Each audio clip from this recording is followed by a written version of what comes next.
Hey! Hey, Brent. Have you heard that new song, What Is Done? What is the one by Doxo? Yeah, but the question is, what has he done? And what he has done is he walked through a bunch of things in the music video, like a bunch of scenes. But it was super cool. I loved it. It's really entertaining. But when does worship become entertainment? Ooh, that's a good question. Let's talk about that. 3, 2, 1. Here we go!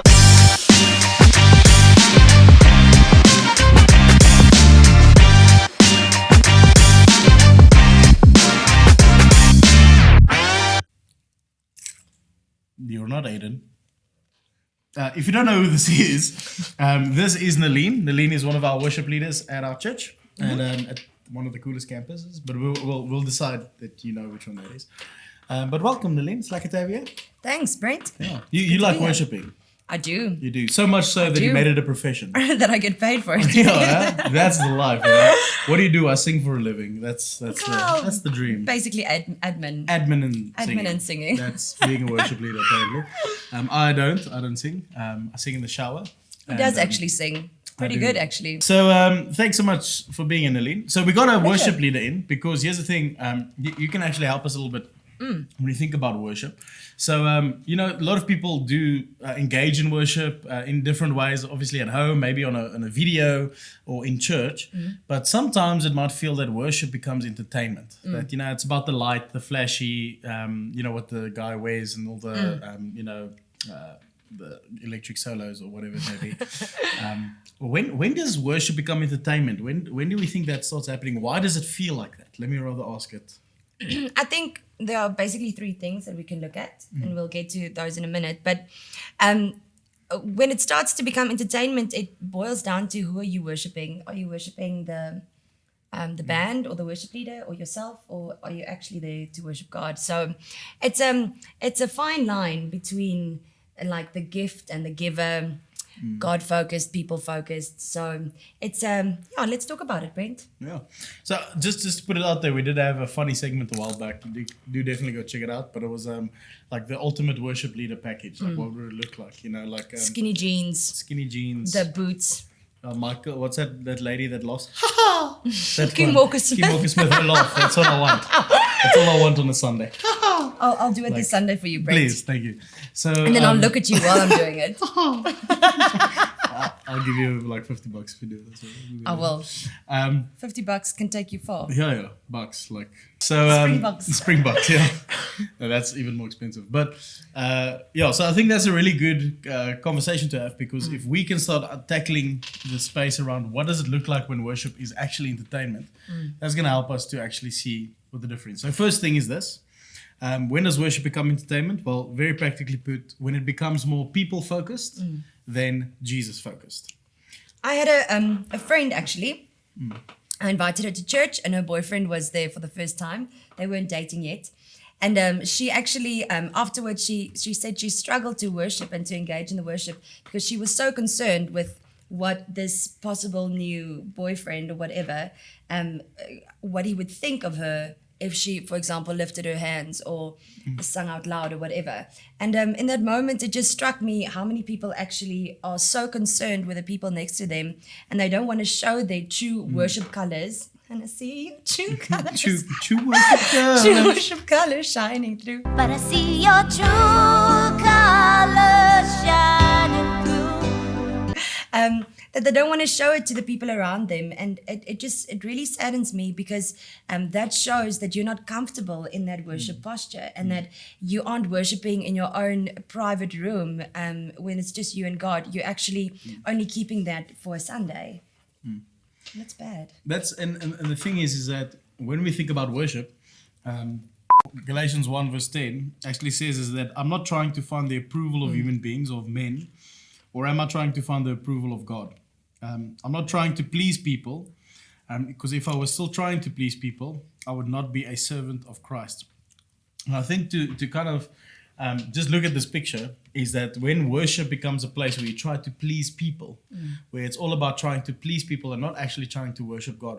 Someone once explained to me, worship is very simply this, is that it's a response to what God has already done. So it's responding to what God has done. So that's a focus on Him, not on people, not on us, not on how I feel in the moment or what people think of me when they look at me. Or what I think of the worship leader when I look at him or her. You know, we've got people that like, you know, worship leaders that dress up really fancy, because you have to have something nice to look at on stage. Of course, obviously. Why do you think my hair's red? Jokes. Distraction. Distraction from my voice. But when it becomes more people focused, then we maybe miss it. But practical help.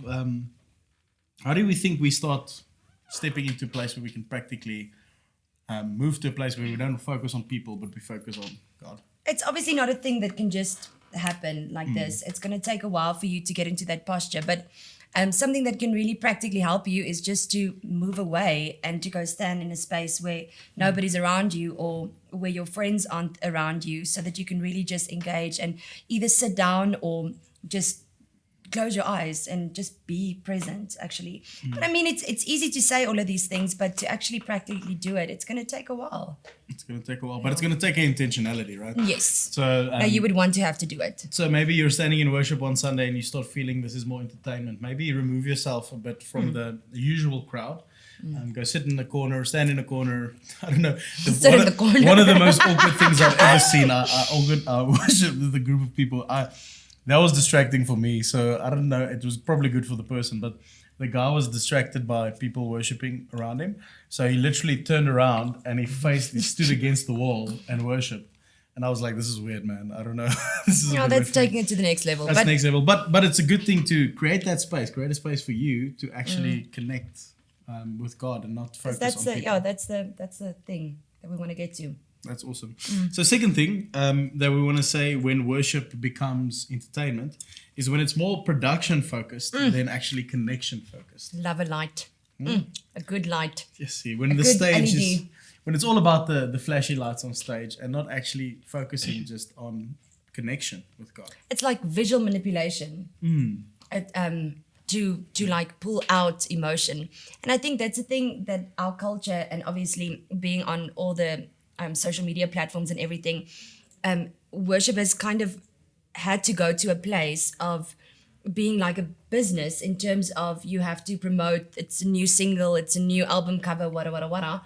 And with that comes production value. And I mean, to see a production on stage or just in a Sunday service, the moment that something goes wrong on stage or a light breaks or something, the sound goes off, from a worship leader's perspective, it's a horrible feeling, because then you think, oh my word, the set was horrible. In the meantime, it's God is still working and still moving, even though there's nothing there. It takes us back to the first point. Why are we there? If you can worship in a room, in a dark room, or just you and whatever, and if you can do that, you can worship on stage, or you can worship in the crowd, and the lights shouldn't affect your mood.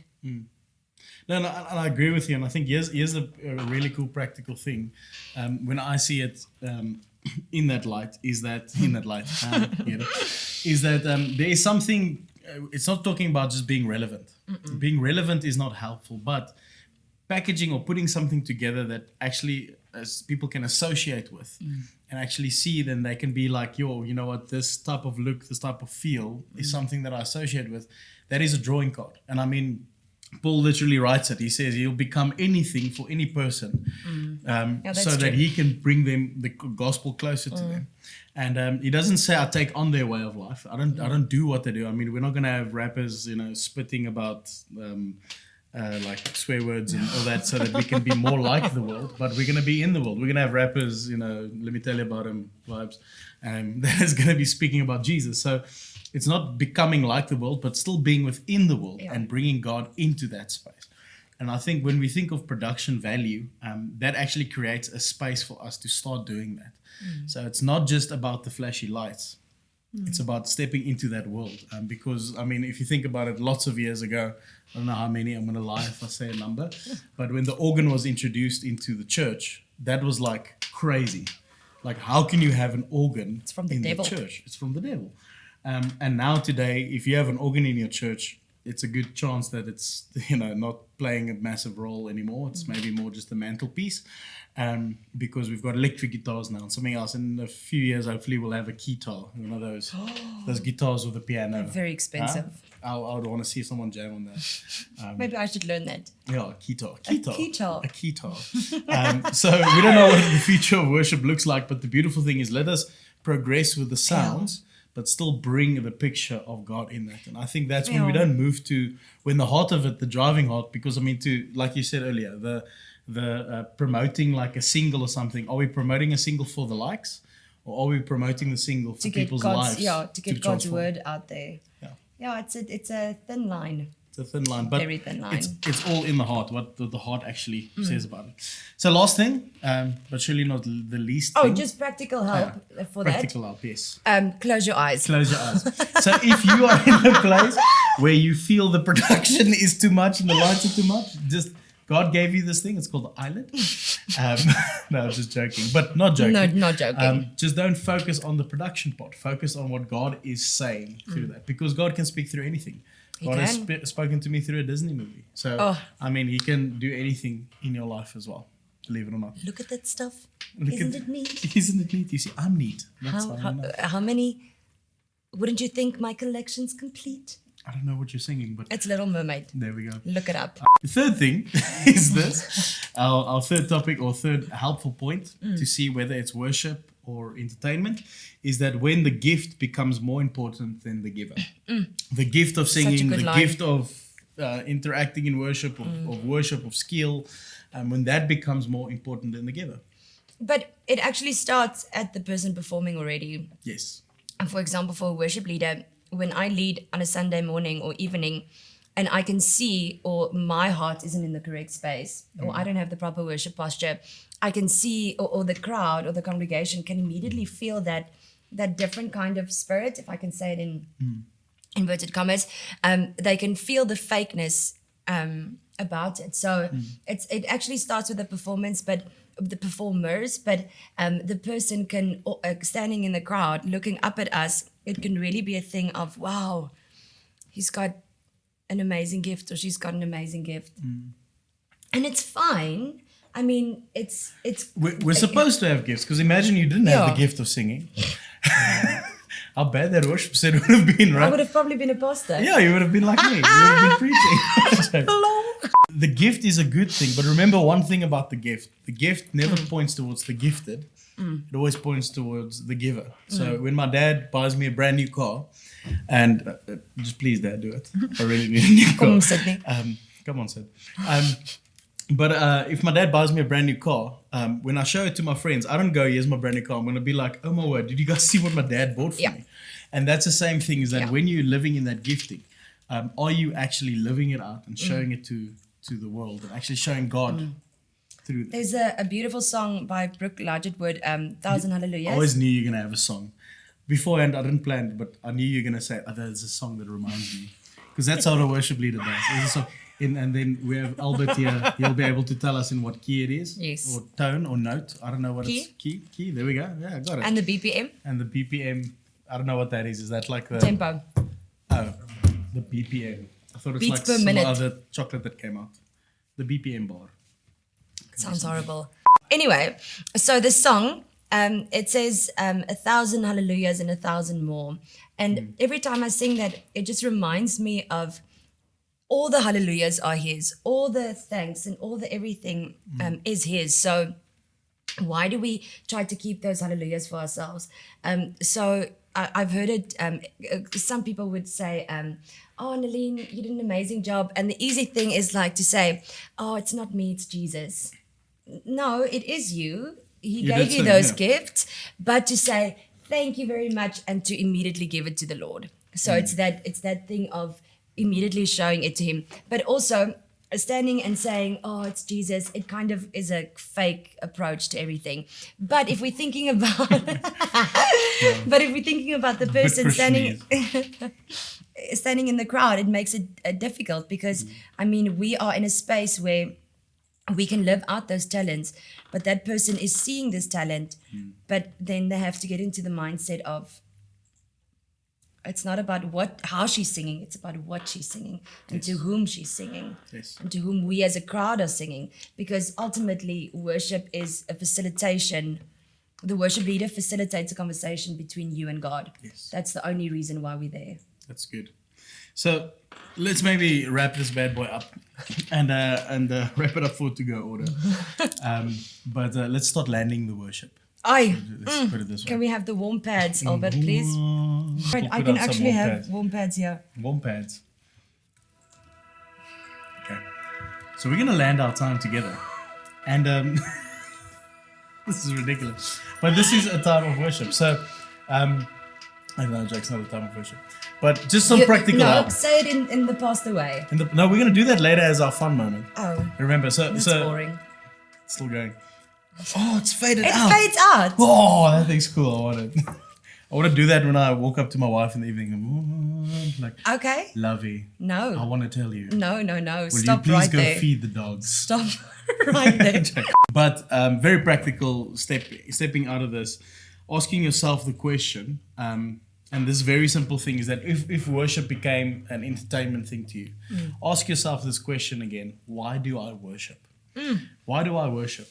Is it to jump up and down on a Sunday to experience a good solo in a song or a good feeling moment in a song when the chorus jumps in or the sound's soft and but then death was arrested? Like, what is it? But then Jesus arose. Yeah, something. Is it that, or is it because when you sing, there is something beautiful about our lives? And just side note, worship in our lives is not just singing; it is living life fully for God and actually giving every space to Him. So, ask yourself, why do you actually worship? Is your worship a responding? Is your worship responding, or is it a response to God's goodness, or is it something that you kind of Was it a mask? Yeah, wearing a mask, putting out something that is fake. Because there's something I think that you can agree with, and we both agree with, is that when you worship, are you authentic in your worship? This is for the worship leader and also for the guy, standing in the crowd. This is for everyone. Are you being authentic in your worship? Are you real with God? Someone once said this one thing to me, and it was so good. He says, if God is real, then you need to be real with the real God. Yeah. So if we believe God is real, which we do, we have to be real with the real God. We have to. And so let us be real with Him. Be authentic. If you're in a bad place, stand in worship in a bad place and say, here I am. Yeah, here I am with this bad feeling in my heart. Just be honest, because it's a relationship. It's not a dictatorship. A dictatorship, not at all. So I hope this is really helpful for you to see that worship, when it becomes entertainment, it's all about other things. But when it comes to God, then it's worship. Then it's a picture of worship. People focused, God focused. Yes. So I hope that helped. And remember to like, share, and subscribe. I'm not going to cut my hair or dye my eyebrows. But say ring that bell. That's the thing that we say. Ring that bell. Yes. And make sure that you check out some more of the content. And then also we have a fun segment. 3, 2, 1. Here we go. So we're going to play a game called Worship Madlibs or Emotional Madlibs. So sometimes in church, you guys have experienced this before, is that like there's a moment that the worship like lands and the worship leader does like the step back or like something very, that I do the step back. The guy that's hosting can like, no, okay, it's now. And then there's a moment that the guy hosting or part of the service starts like telling a story with the emotional or the filling music. So it's like a moment of like this deep, warm time. And so we thought like, what would it look like if we had a Madlibs worship moment? Worship rendition. Because sometimes it's a bit more about how you feel in the moment than the actual content of what's being said. So we've got a Madlibs thing, and the story is the letter of recommendation. So we're going to go around the circle. Circle, and then I will tell you what name to give or what type of thing to give, and you can think anything extremely random, anything you want. So to me, I'm going to start with you. Give me a relative in your family. Just like a person in the room. Franco. A noun, a hat, an adjective. Delicious. Any school. Allah. Net nie grys. As jy grys het, dan moet jy uitgaan. Or varsity or anything. Any educational place. Northwest University. Boeke. Okay. Kyk net baie boeke. To me, a verb ending with ing. Swimming. issue. Sneezing. A plural noun, so many one things. Feet? Feet. Nee, No. feet is nie 'n plural nie. Boys, Feet. one Foot. foot. 2 feet. Feet. There's no S. Is that I S? didn't say S. What? Grace I said said S. S. I know my English. A type of game. Hopscotch. Adjective. Weer. Provocative. Provocative. Provocative. Provocative. Sure. Do you know how to spell that? Plural noun. Socks. Socks. Adjective. Tall. Long. G. Let's say long. Long. Adjective again. Scenic? Is it an adjective? Animal. Platypus. Het deden er net ook gezegd. Oh, nou zo. Mongoose. Another animal. Crocodile. A noun. Box. Adjective. Brown. Noun. Car? Adjective. Homeless. A noun. Door. Okay, guys, we're ready. Hey, finally. We're calculated. Forever. So, for this part of the Madlibs, emotional Madlibs reading, we got our most pastoral pastor, and Abel is going to read us in his best pastor voice the emotional Madlibs. It is written, letter of recommendation. Dear Director, I would like to recommend my sister, Franco, for the job of assistant hat in your delicious canyon. He has just graduated from Northwest University and has a degree in swimming. Listen to that.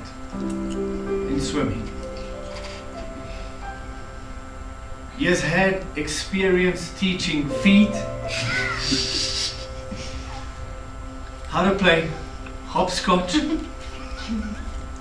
He is ambitious and provocative. During school vacations, he used to work delivering for socks. Our neighborhood socks store. He is a loyal and long person and will make a very scenic counselor because he will work like a mongoose. And he is as smart as a croc. He is also as honest as a box is long. As honest as a box is long. Sure. As honest as a box is long. I promise you that this brown car will make a very homeless counselor for your door.